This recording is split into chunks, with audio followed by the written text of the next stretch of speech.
گوروکوی منو بردی. آها گوروگو تو اپیزود قبلی که رفتی من اینجا کشتمش. خدا نمیگذره ازت، جدی میگم. گوروگو مرده. ایشالله فورس بیاد. گوروگو مرده. فورس انتقامشو بگیره مرده. ازت. مطمئن باش که بوبافت میاد میکشت. داداش علیشون نتونسته منو بگیره. آقا ما داشتیم سیستم شاک بازی میکردیم. خوشت اومد از سیستم شاک ریمیک؟ بگو نظرتو بگو کلا. چقدر حال. جدی بگو. ببین بازی که نه برای چند سال پیش نسخه اصلیش قبل بایوشاکه. جزء بازیاییه که زیر سال 2000 زیر سال 2000 یا نهایت 1900 مثلا 98 99. میخوام بگم که یه ویژگی که داشت با اینکه ریمیکش کرده بودن، ببین گرافیک خفن اصلا کاری نداره، ولی همون ولی حس نوستالژی بازیشو داشت. آره. مثلا یه جاهایی چیز میشد، پیکسلی میشد، باحال بود. عقص این انتخاب کرده بود. بعد تو گفتی که مثلا نسخه اصلیش راشه کلا بازی هکن اسلش. ببین نسخه اصلیش اصلا اینجوریه که خیلی فسته بازی. بعد مثلا نشستنش اینجوریه، تو اینجوریه. این تاکتیکالی شده. ببین اصلا سیستم شاک ریمیک شبیه پری شده. قشنگ حس پری رو بهت میده. خود پری وام داره بازی سیستم شاک. من خودم چرا خوشم اومد؟ هم تاکتیکالی بودنش. هم تاکتیکالی بود، هم مثلا هر چیزی که من دوست دارم دیگه. انیمیشن داره. کاری میکنه انیمیشن. آره راست میگه. انیمیشن خفنه نه الکی. مثلا تفنگو اینجوری نگاه میکنه، هیل میخواد بکنه، مربع رو میذاره تو مربع. و همه چی مربع، دایره، مثلث. آره. میگیری بعد اینتراکت کامپیوتر دیگه میخواد بعد نشون بده. آره بعد پازل رو دیدی چقدر حال میده پازلاش. کلا پر پازلش کسالت نمیکنه. نه حال. 3-4 تاشو با هم حل کردیم من. آره. بعد مینی چیش جالبه سیستم شاک ریمیک. خود بازی اصلی اولا که بگم سیستم شاک به نوعی جزء اولین خالقان سبک ایمرسیو سیمه.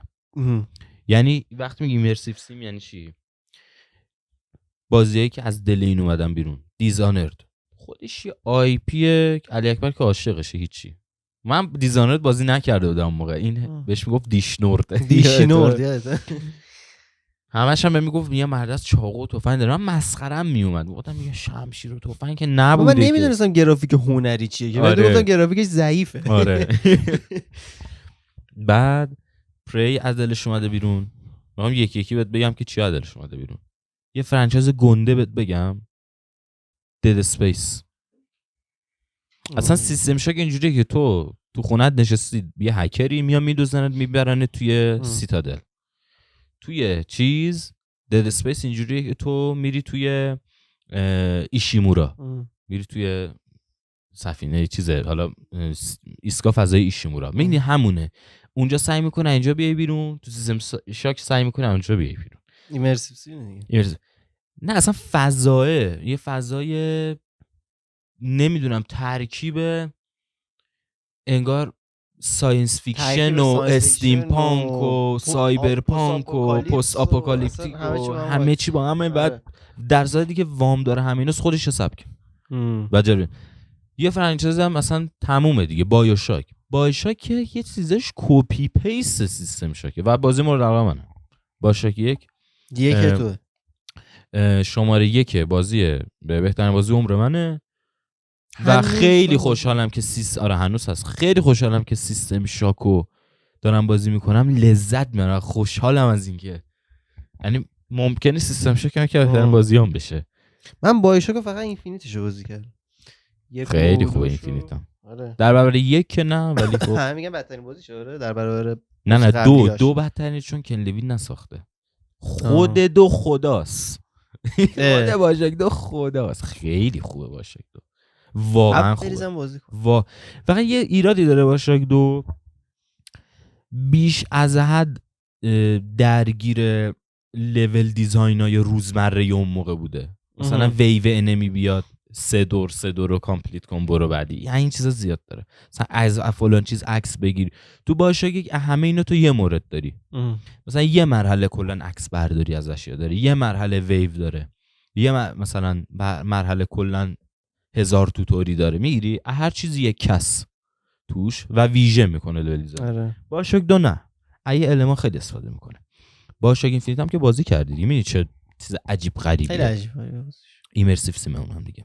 اون موقع یه بازی اومده بود بهت گفتم که حاجی مثل چیزه، خدا چی بود اسمش، که مردم شبیه دلغک بودن اینطوری، انیمی‌ها شبیه دلغک بودن. وی هپی فیو. آره وی هپی فیو. اونم که اون وامدار بایوشاک. وامدار بایوشاک. من دوست گفتم و خود بایوشاک از سیستم شاکه. و خود بایوشاک از سیستم شاکه. خیلی عجیبیه. من خوشم اومد سیستم شاک. آره سیستم شاک خفن. کلا ریمیک های خوبی میگیرم ازت بازی میکنم. آره با هست دیگه. ببین الان بحث شد گیمی، اینو بهت بگم. موضوع پادکست رو بریم این سمتی، جذابه. پلی استیشن یا ایکس باکس؟ الان من هفته پیش می‌خواستم بگیرم دیگه، بهتم زنگ زدم گفتم ایکس باکس بگیرم، گیم پسش ارزون تره یا PS5 بگیرم. الان یه مسئله 5 انحصاریای خودش داره ولی ایکس باکس دیگه نداره. و اینطوری بودم که خب من اگه پلی استیشن بگیرم انحصاریای ایکس باکس هم میتونم بازی کنم، انحصاری خودش هم میتونم بازی کنم، ترد پارتی هم که هست هیچ. پس یعنی میتونم میگی جنگ کنسولی تموم شده. یعنی همه واقعا هم تموم شده. و کسی هم شکست نخورد. ایکس باکس شکست نخورد. آها حالا همین دیگه. تو راجع به این موضوع بحث کن. ببین نه من ایکس باکس فنم، نه تو ایکس باکس فنی، نه من حتی پلی استیشن فنم، نه تو پلی استیشن فنی. ببین همه که میری پیدا بکنی ببینی که چه کنسولی برای تو مناسبه، یعنی تو فن چیزی نیستی. حتی این دکور که نشون میده من بچگیم با پلی استیشن بزرگ شده. تعصبش هم میکشم واقعا. ولی فن بوی نیستم. مثلا گاد آور رگناروک رو دوست نداشتم. نظرم من واقعا گفتم. حالا اسپایدرمن 2 هم بازی نکردم. یه سری میگن بدتر یکه. ولی مثلا لاساس پارت 2 رو کمتر از یک دوست دارم. نه به خاطر اینکه جول مرده. تو هم همینطور دیگه. نمره‌مون شبیه هم بود تو بک‌لاگ. من به نظرم مسئله رقم مهمه. آره. ببین الان جی تی ای 6 که میخواد بیاد 6 وی آی قطعا قیمت بازی‌ها رو میکشه بالا. قطعا بازی $70 که هست. ببین الان یه مسئله هست، خیلی بازی‌ها بین 60-70 موندن هنوز. اگه جی تی ای بیاد بشه 70 همه میشن 70. آره. یعنی اون 50-40% که موندن هم میشن 70. اگه جی تی ای بشه 80 همه میان رو 70 که هیچ، یه سری میشن 70-80. رو 90 نمیره دیگه. چیزی داره.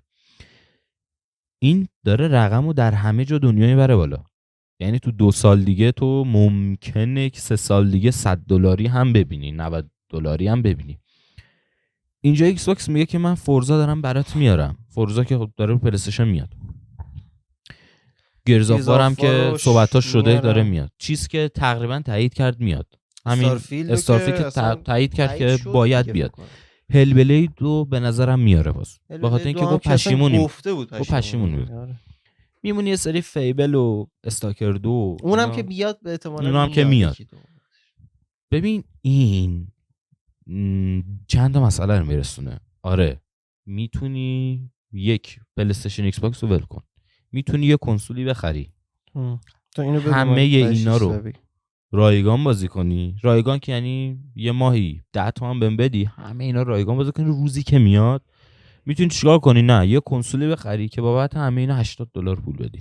یکی این مورده که کم موردی نی هیچ جای دنیا خصوصا برای ما. واسه همین میگم ایکس باکس شکست نخوره. یکی همین که اولا انحصاری ایکس باکس قرار نیست هیچ توی پلاس پلی استیشن بیاد که فکر نمی‌کنم بیاد. نه عادتاً نمیاد. بیاد. نه نمیذاره. مثلا فورزایی که توی گیم پس ایکس باکس تو بگیری میتونی بازی کنی قاعدتا اینور بعد $80 حد اکثر $80 باشه. یه پرانتز باز کنم این وسط، هیلو هم داره میاد. هیلو هست.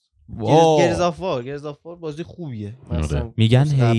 میگن هیلو کالکشن داره برای PS5 میاد. خیلی خوبه برای PS5 بازا. ولی خب میخوام بهت بگم که اینطوری نیست که گیمرای خودشو از دست بده ایکس باکس. خب یعنی ممکنه حتی یه سری گیمر هم جذب کنه. یعنی مثلا پلی استیشن میگه که آقا تو بیا بگیر اینو اما ولی $80 پول بده. ایکس باکس میگه نه تو هم بیا کن یه گیم پس بگیر ارزون تر از پلاس برات درات. اصلا پلاس رو من کلا معقولش جدا سیچ ارزون تر از اون درات گیم پس منو بگیر، همون بازی هم که $80 توی استور پلی استیشن برای من رایگانه توی گیم پس. مگر اینکه می‌دونی چیکار کنه، که روز عرضه هستن تو گیم پس. مگر اینکه می‌دونی چیکار کنه ایکس باکس، مثلا بگی ایکس باکس گیم پس رو PS5 هم میاد ولی پولش میره تو جیب مایکروسافت ولی رو اون کنسول هم حسابش. خیلی عجیب. نه این که نمیشه، واقعا نمیشه، فکر نکنم. چرا نمیشه؟ اتفاقا چطور رو چرا PC باید یه هست سرویسی که برای مایکروسافت بیاد رو سونی؟ خب بازم پولش برای اونه. بازم پولش نه خاصه سرویس بعضی کنسول حالا میشه دیگه. آره. میگی یه کنسولی درست میکنه مثلا ایکس باکس میدونی میخواد کنسول نسل 10 و خیلی زودتر از پلی استیشن بده، تا 2027 هم تخمین زده که میدم. میخواد احتمالاً کنسولاشو اینجوری بکن. آخه ایکس باکس عقبه تو کنسول. آره. کل الان ولی گفت ایکس باکس جدیدم چیز پلی استیشن 5 پرو رو داده. ایکس باکس جدیدم گفت من دیگه پرو مورو نمیدم، چیز میکنم یه راست ایکس باکس جدید میدم نسل 10. بعد این الان اگر مثلا دارم حدس همینجوری میگم و از قبل فکر نشده راجبش، میتونه مثلا بیاد یه دیگه بره سراغ مثلا پی سی کنسول تجهیز شده، مثلا کارت گرافیکش بده جدا چیز اسمبل بکنه فلان. ایکس باکس خیلی قویه، قیمتش مثلا شاید بتونه برات ارزون تر در بیاد، دستش هم که بهتره 5 هنوز همین الان هنوزم دستش بهتره که میگه همین الانم پی سی داره. میگه مثلا ایکس باکس هم ولی از فاز ولی اون موقع آره دیگه کنسولی شکست خورده. حالا این چیزی که داره میگه پی سی داره، ایکس باکس گیم پس که برای پی سی هست، بهترین برد داره پی سی میکنه این وسط دیگه. یه بلادبورن نداره دیگه که اونم میاد الان که شبیه سازیش که ساختن. پلی استیشن بس شده شبیه سازی شو بی پدرا، خیلی پدر سوخته است. ولی میاد. یه چیزت بگم، سونی گول میخوره. یه چیزت بگم یه خبر موثقی تقریبا دستم رسیده، تقریبا نمیگم خیلی موثق. بلادبورن 2 آره میازاکی داره بلادبورن 2 میسازه. نه فکر نکن. چرا؟ آخه خودش گفت نمیسازه. نگفت نمیسازم. نه رسمی گفت اصلا نمیخوام ادامش بدم بلادبورن دیگه. داداش شاید هم دروغ. به خاطر چی پلی استیشن ریمسترشو نمیده؟ اسکله چرا ریمیکشو نمیده؟ نه دیوونه است، 30 فریمو نمیکنه شاست بشه 10 سالگی بلادبورن چه سالی اومد؟ نمیدونم یادم نیست. 2015 اومد. 2015 اومد یعنی 10 سالگیش امسال 10 سالگیش یهو بیاد اناونسمنت بلادبورن دو، بعد اوپن ورد فکر کن. آخه الان که الدرینگ جدیده رو معرفی کردن اون که خود میازاکی روش کار نکرده دیگه. میگم میازاکی رو آی پی دیگه است، خود همون فرانسوی یه تیم جدا دارن روش کار. میازاکی رو چه آی پیه که اینقدر مهم بوده الدرینگ آنلاین رو بل کرده؟ تنها بازی آنلاین فرام سافر. یعنی اگه بیاد بعد گوش کن اینجوری گوش کن واقعا میکنه. ببین اوپن ورد فکر کن بلادبورن بازی کنی، بعد اسب تو الدرینگ هست تورت، اگه اسمش رو فکر کن یه اسب تکشاخ سیاه آتیشی، خوراک تو گاتیکی ناب و اوپن ورد هم هست. پرای آدم میریزه واقعا. من خودم سولز باز نیستم ولی نه چرا داری میشی کم کم ولی سولزا بلادبورن رو از همه بیشتر دوست دارم. آره من خودم داستانشو داشت بلادبورن جزو تاپ 10 بازی عمر منه. ان خفنه، هیچ نقصی نداره، خیلی گیم کامپلیتیه واقعا.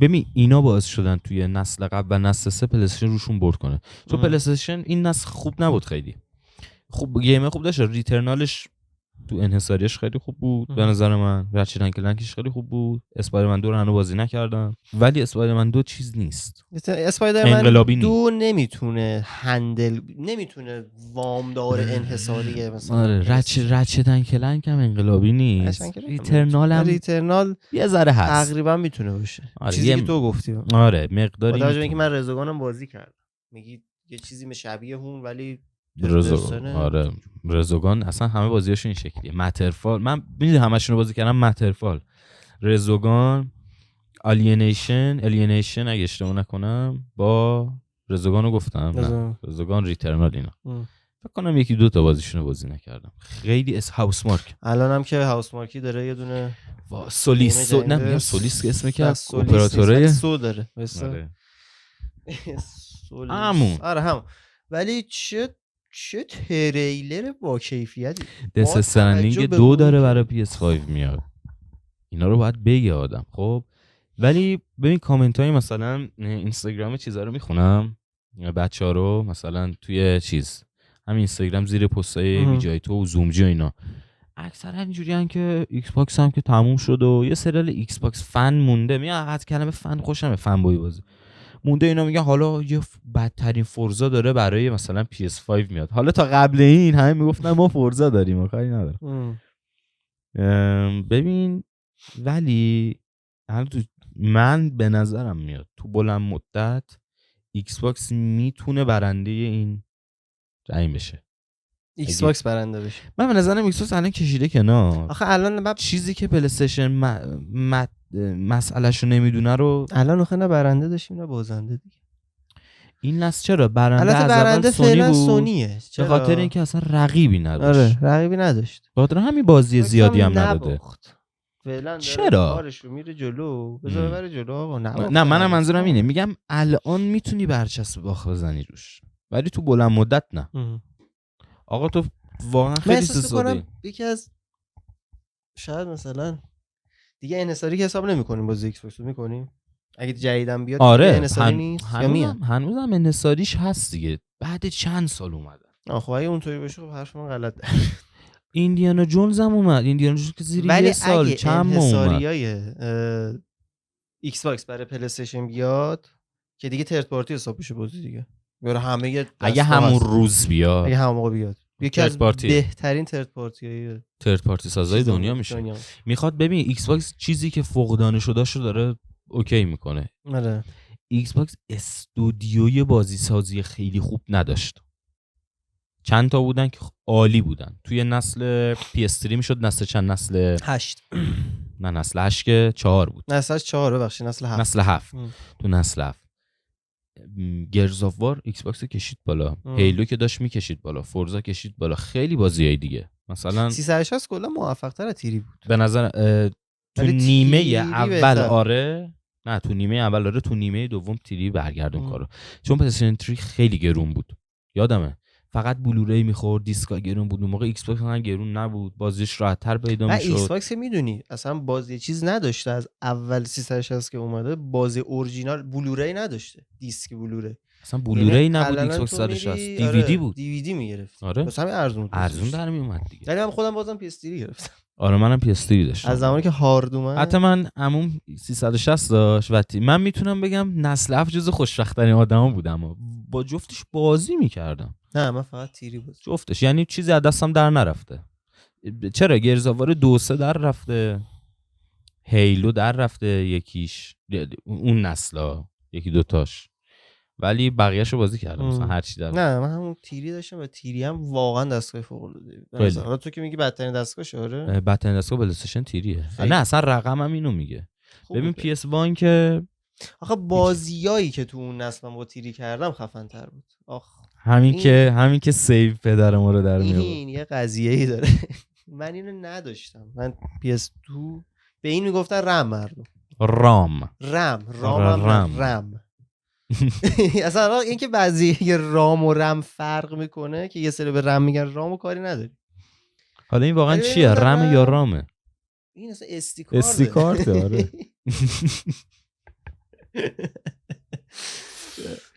بعد 8 میگم زده. من اینو نداشتم. PS2 هر چی بازی می‌خریدم مثلا 6 ساعت میشستم. این که خوبه میری پیسی بگیری اینجوری میکنه یا رام 1200 نه اونم استیکارده کوچولوها رو میگیری. آره دیگه رام دیگه رام آره. حالا کاری ندارم. بعد سیو نمیشه 6 ساعت مثلا کونفو پاندا مثلا بازی میکردم. بعد سیوش میپرید دیگه. تیکن مثلا چه میدونم رزیدنت اویل بازی میکردم، هر چی بازی میکردم 6 ساعت 7 ساعت میشستم پشت خاموش میکردم فردا از اول. آره من این مشکل داشتم. نمیدونستم بعد این پدر سوخته پرم میشد. من اون موقع بلد نبودم که دیلیت بکنم که. بعد گاداوار 2-3 تا سیو 10 تا سیو روش میکردیم پر میشد پدر سوخته.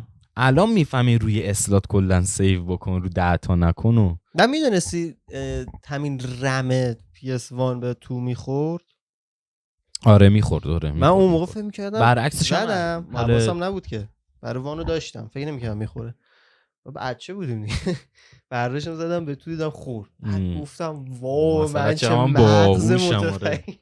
بعد این سیماش یادته همیشه خراب میشد. سیم دستا؟ آره نه سیم خوده؟ سیم پشتش بود 3 شاخه آره. قرمز زرد دیگه نیست حاجی. وای ما داریم یه کیسه انقدر. نه همین چه رنگی بود؟ قرمز زرد سفید بود. سفید و قرمز زرد. مشکی هم داشت. یکیش مال صدا بود، سفید زرد و مال سفید فکر کنم سفید مال صدا بود، زرد و قرمز جفتش مال تصویر بود. آره زرد. یکی رنگ بود، آفرین. یکی تصویر زرد بود. مال رنگ بود، قرمز مال تصویر فکر بود. کنم نمیدونم، برام زرد بخونم فکر بجاش. کنم.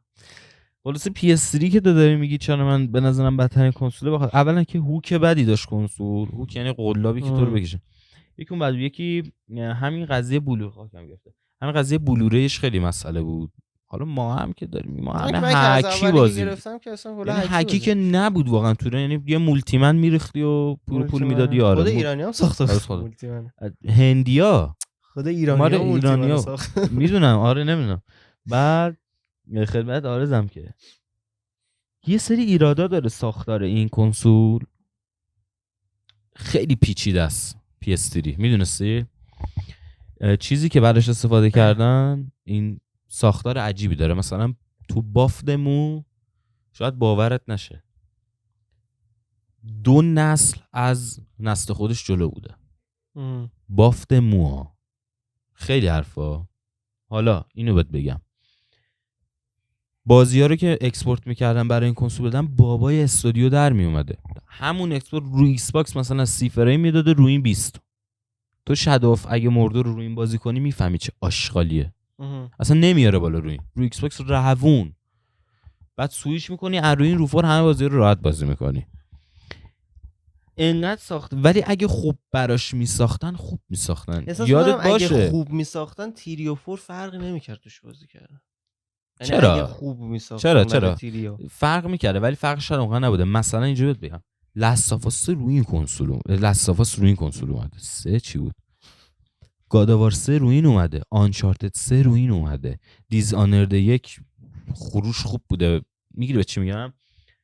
اگه خوب به قول تو در میآوردن خیلی خوب در میآوردن. ولی هیوی رین بیان تو سولز بازیای که گرافیکاشون خیره کننده بود. که بهترین کنسولای عمر بود چون بهترین بازی عمرم بود. نسل 7 بهترین نسل ویدیو گیمه به نظر من. خیلی بازی نسل بایوشاکینا بوده دیگه. البته من بازی دیگه و اسپلینتر 3 دیگه مثلا دیگه چی بود؟ این خوبه. بلک لیست هم تو این بود. بلک لیست خیلی خوب بود. خیلی خوب. آره تو این خوب اجرا میشه. حالا می‌خواستم اینو تو این خوب اجرا میشه. آره. ولی می‌خوام اینو بگم من فتح داشتم. فرق نمی‌کردم با هم چیزی. ولی بعد خیلی گرون بود. نیمه دوم اومد قیمتاش آورد پایین، کلی آفر داد فلان داد، اینا برد. یعنی میرسی تا قبل از نیمه تو نسل اف ای بدون نیمه تصفیه نیمه اول این ضرر داشته می‌کرده. ایکس باکس رو سود بود. ایکس باکس تو نیمه دوم هم رو سود بود ولی این یهو کشید بالا. خروجیش فروشش بیشتر است 360 اگه اشتباه نکنم. بعد چی می‌خواستم بگم؟ انقدر پیچیده از ساختارش که پلی استیشن الان که پی اس پلاس داده بازی PS1 توش هست، PS2 هست، PS4 هم هست. PS3 رو تو نمیتونی دانلود کنی روی این بازی کنی رو 5 یا 4. فقط باید چجوری بازی کنی؟ استریم بازی کنی. به خاطر اینکه انقدر ساختارش پیچیده است. سورس بازی‌ها رو نتونستن. خیلی عجیب غریبه. یعنی هنوز نمیتونن بکشن ازش بیرون. حالا خبر اومده که پلی استیشن برای اینکه پلاسشو خیلی بتونه بکشه بالا داره کار میکنه روی این که بازی PS3 رو بتونی دانلود کنی. خیلی حرکت بزرگی میشه. تمومه. بیا ببین فاتحه ایکس باکس در اون صورت خونده است به نظر. آره خدا وکیل به آرشیو خیلی زیادی دست. همین الان بازی PS3 بری پلاس رو ببین، واقعا از فالاوت نیو وگاس بگیر، فالاوت 3 نمیدونم، آره گاداوارای قدیمی بعد رو اینا یه ریمستر بخوره HD انهانس یه ذره، نه ریمستر اصلا انهانس ادیشن بشن، HD انهانس بشن. آره HD انهانس بشه. نمیدونم بعد بوم میشه. ای طرفم نمیکنن که ریمسترش رو بدن فروش جدا داشته باشه، مثلا بیاند رو توی نسخه جدا بدن، مثلا بکنن بیاند ریمیک، مثلا هیوی رین رو ریمستر هیوی رین و بیاند یه جورایی ریمستر شد در یک کالکشن برای 4 که رو 5 الان میتونی بریزیش. مثلا اون اگه بود نمیرفتی بگیری، هم اورجینالش رو بازی میکردی، حالا با یه ذره گرافیک کمتر. بعد خروجی البته بگم یه سری بازی اینا کلا رو سی بودا، الان 60 نمیدن ها. بلادبورن یکیشه دیگه، خروجی بازی رو سیه. متوجهی؟ خروجی یه سری بازی رو سی نیست، بالاتره، کنسوله نمیکشه، مثلا همون رو پی سی داره 120 میده. خروجی بازیای نسل 7 فکر نمی‌کنم رو 60 برن، خیلی کم پیش بیاد بره. نه بعد تو فکر کن مثلا مس افکتا رو این هست، حالا اصلا چیز هست، مهم ادیشن لژندری ادیشن هست، میخوای تو 5 بازی تیر رو 60 فریم بازی، ولی یه سری بازی دیگه پیدا نمیشه واقعا. مثلا فالوت 3، مثلا الدر اسکرولز هست 3، ابلیوین. ایسان بهت بگم خبر خوبه، مثل الدر اسکرولز ابلیوین ریمیک داره میاد. به زودی هم داره میاد. جدی خبرش اومد که خیلی زودتر از چیزی که فکر کنید به دستتون میرسه. ممکنه مثلا حتی به اواخر امسال مثلا اناونسمنتش برسه. بهترین بازی الدر اسکرولز هم که موریوانده 3. آره موریوانده، بعد ابلیویون اگه اشتباه نکنم، یا نه ابلیویون ببین اسکای سوم بود. اسکایریم که خیلی بینش دعواست کلا.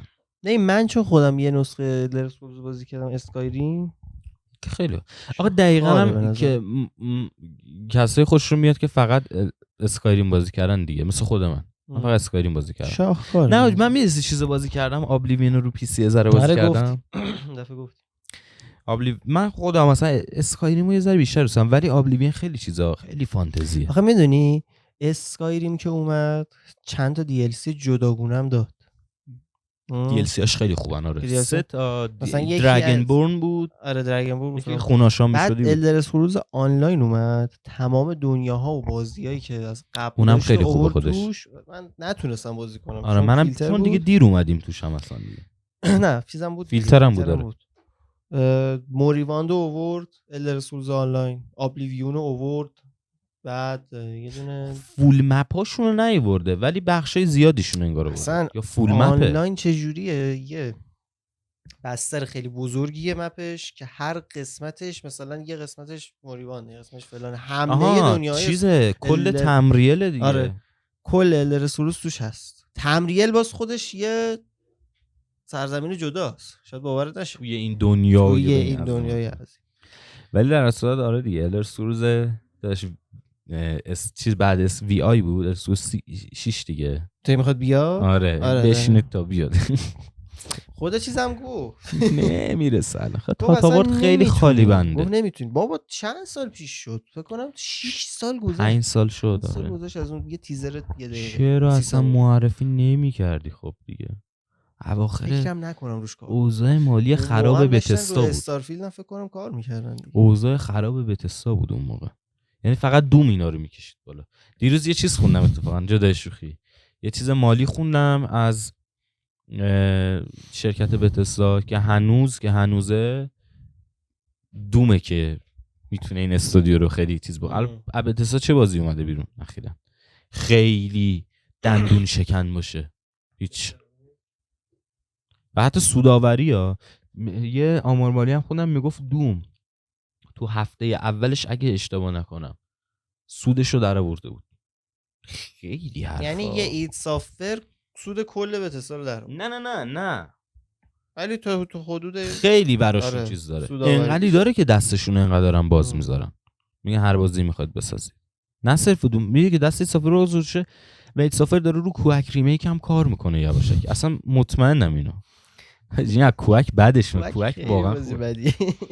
آقا عباس چه ریمیکشو بازی کنم؟ عباس ریمیکشو عباس چیز نشیم، حتی گیمه دیگه، بازی گیمینگ دیگه. حالا ایکس باکس پلیستیشن صحبت کردیم چیزی هم نمونده براش، ولی به نظر منم تو طول مدت ایکس باکس به نظر من برد داره.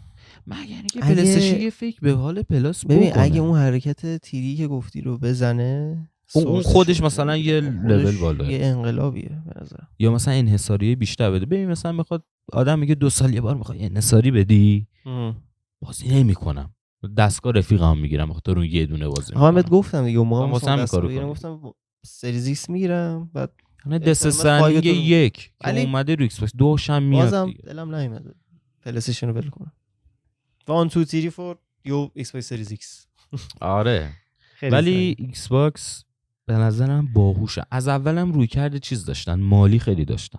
مایکروسافتشون ببین ما خیلی دقیقاً ببین ما ایکس باکس اینجوری بود که داشتم میگفتم اون موقع فکر کنم پرید افهم استودیو بازی سازی اونچنان بزرگی نداشتن، بعد فقط خریدن اینا، فقط خریدن.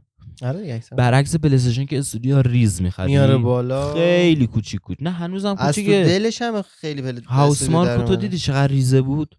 جدی همشون همه. بانجی گیم هم خرید داره. بانجی هم آره.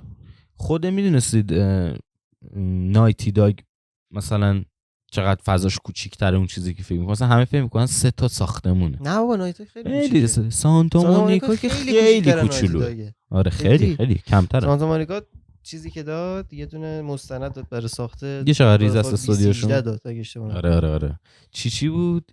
میکینگ کریتوس یا همچین چیزی. نه یه اسم خاصی داشت. کریتوس داشت. آره. خیلی ریزه میزه بود. خیلی ریزه است. چه حالی میداد. اسم عواملشون یه تایمی افتاده بودیم رو چیزی اینکه بازی بسازیم. رفتیم انستیتوملی دیگه. سانتا مونیکا با آخر بازی گادوار میبینی خیلی لیست بزرگی از اسم میاد. آدماش زیادن. خیلیشون تو اون استودیو نیستن، مثلا از سر دنیا استفاده کردن. مثلا عکس کردیتاشو ببینی یه عکس انقدی پر جمعیت. ولی خب اکثرا دورکار. آره همین دیگه. کلا استودیو ریزه. مثلا فهم فکر کردی برای چی؟ مثلا آگهی استخدامی که سانتا مونیکا بعضی موقع پخش میکنه. برای همین رگناروکش مثلا من خودم چیز دادم. آره. نمیری اونجا که دورکاری با تمام دیگه زده بود از هر حالا کشوری که هستید بفرستید اونجا بهتون کار میدیم. آره. واقعا همینه. حالا ایکس باکس الان زده تو فاز اینکه استودیوی بازی سازی خوبی باشه. میخواد گیما رو بده تو همه دستگاه و این برده خودش. انحصاری دیگه نده و روز عرضه بیاد برای چیز پلی استیشن دیگه فرست پارتی که نیست که ترد پارتی حساب میشه بازیش. خودش میشه یه استودیو بازیسازی و چیکار کنه 1-2 سال این کارو انجام بده یا مثلا 2 سال زیاد درآمد داشته باشه. درآمد گیم پس هم داره. حالا بیا با این پول انحصاری خوب بساز. مثلا ببین خیلی خوب. الان هنوزم انحصاری داره. مثلا گیرز جدیدو داره. هیلو جدید باید بده. مثلا باید بده. و مثلا پلی استیشن واقعا شوتر نداره. شوتر انحصاری نداره برای خودش. الان پلی استیشن شوتر نداره.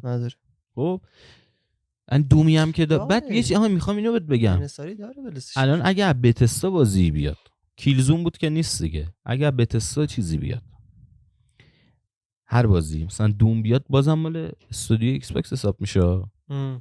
حمیدی چی شد قضیه؟ این خریده اینجا جواب داده. برای خودش شاید نه، تو فروشش جواب داده. الان اگه مثلا دوم بیاد تو پلی استیشن خیلی فروش بکنه، بردش ایکس باکس باز کرده. یعنی ما یک دیگه بعد بگی دوم از مثلا من نظر خودم اینجوریه، ایت سافتور بتستای ایکس باکس. دوم که هیچ وقت نمیاد مثلا تو استاف پلی استیشن بیاد معرفی بشه. نه دیگه نمیاد. میاد توی رویداد مثلا ایکس باکس لایو، ایکس باکس بتستا مثلا. آره معرفی میشه. میدونید تهش اسمش به اسم ایکس باکس خورده. من اگه بخوام مثلا یه پیشنهادی بکنی جلو دوربین، مثلا الان کسی بخواد تو این وضعیت اقتصادی کنسول بخره، دلی ها پولشو داشته باشه میخواد بخره مونده. هم دلی هم منطقی بگو که الان در حال نه ببین پول هم PS5 هم ایکس باکس رو داره، ولی گیمو صحبت کن بگم چی میگی. ببین من خودم خواهی مشکل داشتم، جفتشو میتونستم بگیرم. ایکس باکس اگه بخوای بگیری، من منطقیشو فکر کردم دیگه، ایکس باکس اگه بخوای بگیری لحاظ مالی خیلی بیشتر سود کردی، چون ایکس باکس چیز گیم پس خیلی ارزون تره تا پلی استیشن پلاس. از اون طرف پلی استیشن میخوای بگیری، تو بالاخره باید یه پلاس که بخری که اوکی. تو پلی استیشن رو داشته باشی، هم میتونی انحصاری ایکس باکس رو بازی کنی، هم میتونی انحصاری خودش رو بازی کنی. اینطوری اون سودی که پلی استیشن میرسونه بیشتر از اینه که تو بخواد ایکس باکس برسونه. ایکس باکس علاوه بر مالیه قوی تره، پلی استیشن علاوه بر گیمینگ آرشیو بیشتری داره ولی با هزینه بیشتری هم. هزینه بیشتری. پس در واقع من تصمیم گرفتم آقا خودت هم پلی استیشن پیشنهاد میدی؟ من خودم پلی استیشن میشم. حالا من بخوام پیشنهاد بدم اینجوری پیشنهاد بدم، اگر پلی استیشن فنی که خب نه اون بحث فن رو بذار کنار. آره. یکی گیر ایکس باکس فنی، اگه گیر کردی بستگی داره تو چه سطح مثلا گیم میزنی. اگه مثلا بیشتر ترد پارتی بازی، مثلا کشتی کج باز و فیفا باز و مثلا این وسط یه سری بازی بیاد مثلا بازی بکنی، ایکس باکس خیلی گزینه بهتریه. از این لحاظ داره. ببین آرشیو پلی استیشن بزرگه ولی آرشیو ترد پارتی که بتونی با هزینه کم بازی کنی تو ایکس باکس خیلی بیشتر و روز عرضه هرچی بیاد بازی میکنی. نه دیگه هرچی که استودیو خود ایکس باکس بیاد روز عرضه بازی میکنی. مثلا اگر نه به نظر من واقعا خیلی خوری گیمی دیگه میخوای چیز بکنی، همه رو با هم داشته باشی و چون خوره‌ای به این بحثش خوره نه چون علاقه اولته، پس قاعدتا هزینه‌ش هم میدی و هر چی دوست داشته هزینه‌ش رو میدی دیگه. مثلا اگه لباس خوب میخوای پول لباس میدی. پلی استیشن گزینه بهتری. ولی از نظر خودت کدوم؟ خب کاری به این گزینه‌ها نشوش. از نظر خودت چی رو الان پیشنهاد میدی؟ من خودم PS5 دارم دیگه، چون من جز اون چیزه حساب میشم دیگه. خوره و من واقعا تو میدونی هزینه نداشته باشم و پول بازی بدم، تو هم همینطوری. ولی از اون ور واقعا روزی که PS5 رو میخری میای خونه مشکل گیم داری. آره این مشکل واقعا داری. من PS5 رو خریدم تا 3 روز گیم نداشت. یعنی اگه PS5 میخرید مثلا چقدر تو الان خریدی؟ چی؟ چقدر شد پول PS5 ت؟ 39 تومن گرفت. بگو 40 تومن. 46 میلیون حساب بکنید. 6 میلیون پلاس بگیرید. اگرم میخواین دسته بگیرید که تو اگه واقعا گیمر حرفه‌ای باشی بازی کرده باشی، بازی پلاس هم دیگه به دردت نمیخوره تقریبا. مگه بگیری ایندی بزنی یا شانست بیفته در ماه بازی رایگانش خوب در بیاد. اگر خیلی خوره باشی تو فور اکثر بازی پلاس بازی کرده باشی بخوای بگیری اصلا پلاس رو ولش بعد بری پول بدی هزینه کنی بازی جدید. حتی میشه گفت این نسل رو اصلا ول کن، برو همون ایکس باکس رو بگیری. باز ایکس باکس رو چی میگم. من خودم چون مثلا یه سری پلاسا مونده بود تو انتخاب خوبی کردی برای 5. تو انتخاب خوبی کردی برای 5 چون تو نسل 8 رو تقریبا ول کردی. آره من ول کردم نسل 8. آرشیو پلاس 5 خیلی خوبه برای کسایی که نسل 8 نبودن. یعنی نسل 8 بودی آرشیوش خوب نیست تقریبا. ولی این وسطا بازیای ماهانش اسنشالش آره خیلی بازی خوبه. مثلا نیت فور نمیدونم آنباوند رو داده بود، سیفو رو توش داده بود. من نمیخواست پول جدا بدیم. مثلا میدونید که اسنشال ها اینجوری نیستش که بره تو کاتالوگ بیرون ها. اسنشال مانا میمونه تا وقتی چیز داری. آره با من دد اسپیس ریمیک تو چیز بازی کردم. چیو؟ اسنشال. حالا ما که پریمیوم گرفتم ولی تو پلن اسنشال برام اومد بالا. یه تایمای خیلی خوب بازی میده. الان مثلا استار وارز جدای فالن اوردر رو داده. چی داده؟ جدای سروایور رو داده. جدیده رو داده. ریترنال هست، دیمن سولز هست، رچت اند کلنک هست.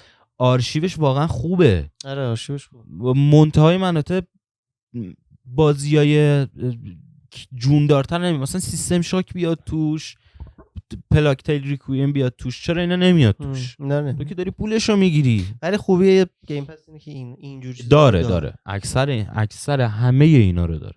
یعنی تو واقعا ایکس باکس هم ایکس باکس هم روز اول بعد همه قبول 6 تومن اضافه تر. ولی کاتالوگی که ایکس باکس بده نه گیم پس ارزون تره. من قیمت کردم. ایکس باکس فرقش اینه که کنسولش گرونتر از پلی استیشن. آره همون قیمتو بده. ولی با آرشیو بازی ترد پارتی یعنی چی؟ باشه دارم توضیح که ما رو دنبال میکنه گفتم آی کیو بالاست. آرشیو بازی ترد پارتی بیشتر، ولی هر کسی که نمیدونه ترد پارتی بازیایی هن که انحصاری نیستن. مثلا فیفا، مثلا کشتیگیری میتونم اینجوری بیشتر برسونم. جی تی ای ترد پارتی نیستن اینا. برای همه کنسولا میان. جی تی ای 6 هم که بیشتر با پلی استیشن جی تی ای همیشه. آره. به نظر متحول میکنه. نمیکنه. ولی همیشه جی تی ای یه تکون خیلی بزرگ مالی میده. این بار مالی میده، چیز نمیده. مطمئنم نمیده. ببین اگه نمیدونم، قضیه‌ای که گفتن میتونی از توش پول واقعی در بیاری، احتمال خوب نیست، من خوشم نمیاد. اگه بیاد به نظرم خیلی پلیر پیدا میکنه. داداش میگن اصلا میخوان هابش کنن، هاب چیز بکنن، بگو اسمش این متاورسش کنن دیگه. آره متاورس توری میشه دیگه، یعنی ارز باشه آنلاینش البته نه استوریش. داداش کلا جی تی ای هم الان آنلاینش باز. آره خیلی دیگه آنلاین بازی یه میکنن. نسخه جداست واقعا. آره واقعا هم جداست دیگه. نمیدونم من خود سینگل پلیرشو دارم میگم، آنلاینشو کاری ندارم. آنلاینش به نظر من متحول کننده تر از بخش سینگل پلیرشه. همیشه همین. به نظر من. نه دیگه جی تی آی وی و وی اینجوری نبوده. نه اونا رو کاری ندارم. توی وی که آنلاینش وی که خیلی خوبه. آره میدونم. ولی خودش هم خوب بود. خودش خوب بود. اینم واسه خودش خوبه. شاهکار که نیست. نه نمیشه. ردد نیست. ولی ردد خب برای منم شاهکار نی، ولی خب به نظرم استوری ردد میتونه. نمیدونم واقعا نمیدونم. راکستار من کلا از اولم دوست نداشتم هیچ وقت بازیاشو. من نه بعدم نمیاد ولی چون سیمولیتوری خیلی خوشم اصلا کلا سیمولیتوری بدم میاد. آره سلیقه‌ای. آره ولی همش هم بازی کردیم. همشو بازی کردم. اینم بگم با همش هم خوبه. همش هم خوبه واقعا. جز تنها استودیویی که سلیقه‌ام نیست ولی مجبورم بازی کنم. کسی نه که از اجبارم کنه، میخواد آره برق میزنه این علموسه. انگار اصلا عقب میفته. بازی میکنی و حالم میکنی. تو ذهنت هم میمونه. ولی تهش تاپ 10 استودیو هم راکستار نیست. نیست برای منم نیست. چرا؟ شاید برای من دیگه تاپ 10 باشه. تاپ 10 نیست. به خاطر واقعا تاثیرگذاری زیادی که داشت خیلی تاثیرگذاری رو حتی شاید بشه گفت از تاثیرگذاری یک دنیاست جی تی ای. تکون میده دیگه. ویدیو گیمو تکون میده. داش راکستار رو من از استودیوهای پلی استیشن بالاتر میدونم از نظر این چیزا. بابا تریلر میده زمین لرزه میشه. اصلا فرق میکنه. راکستار خودش یه پلی استیشنه. اینطوری بهت بگم. خلاصه که اینم از یه چیزی نمون. استاد رو یادت میگفت تو راکستار یه سری دکمه‌های پیرامید. راست میگه. اون موقع میگفتش که یه سری اصلا آرتیست میاد دکمه لباس‌ها رو درست کنه. دیتیلاش خیلی زیاده. شغلو نگاه کن. ولی خیلی از دیتیلاش هزینه براش و زمان و خیلی به چشم و مهم هم نیست برای گیمر. چرا دیگه مثلا دوله اسب تو سرما گرما بالا پایین بشه. حرف جواب میده. برای تبلیغاتش خوبه. شاید روند تبلیغاتیشه. این همه ویدیو میاد میسازن آقا مثلا فلان ایستر اگ در بازی. به نظرت میگه امسال میاد چرا نمیده تریلر؟ خیلی عجیبه این بار چیزشون، ادورتایزینگشون. خیلی عجیب داره عمل میکنه. من میدونی که من خیلی رفیقام به خاطر جی تی اس 6 PS5 گرفتن. یعنی ببین برای 5 هم سودرسانی داره میکنه. آره دیگه داره دیگه. نه تنها برای خودش بلکه برای یه شرکت دیگه هم داره سودرسانی. بعد بیاد ببینیم چه شکلیه. من بیاد دوستم تجربهش کنم. واقعا کی بعدش میاد؟ فعلا فکر نکنم. ولی مثلا بین اون و بازی کن لوین جوداس، من جوداسم 100%. جوداس هم بازی خفنی داشت. وقتی باشه بهترین بازی کن لوین بازی آخه. کن لوین بازی کلا بازیاشو دوستش دارم دیگه. کن لوین بازی متروید که بازی میکنم نظرمو بهت میگم. حامد کریم بعدت نمیاد. باش اکوک خیلی مزخرف. من بعد میخوای کالکشنشو بخرم جدی میگم. نه خدایی ارزونه کالکشنش. چنده؟ 300 400 تا 500 تا. آقا سرجم همه این حرفا اینه که هم پلی استیشن آشغاله. آره این هم ایکس باکس آشغاله. اصلا کلا گیم آشغاله. چرا گیم؟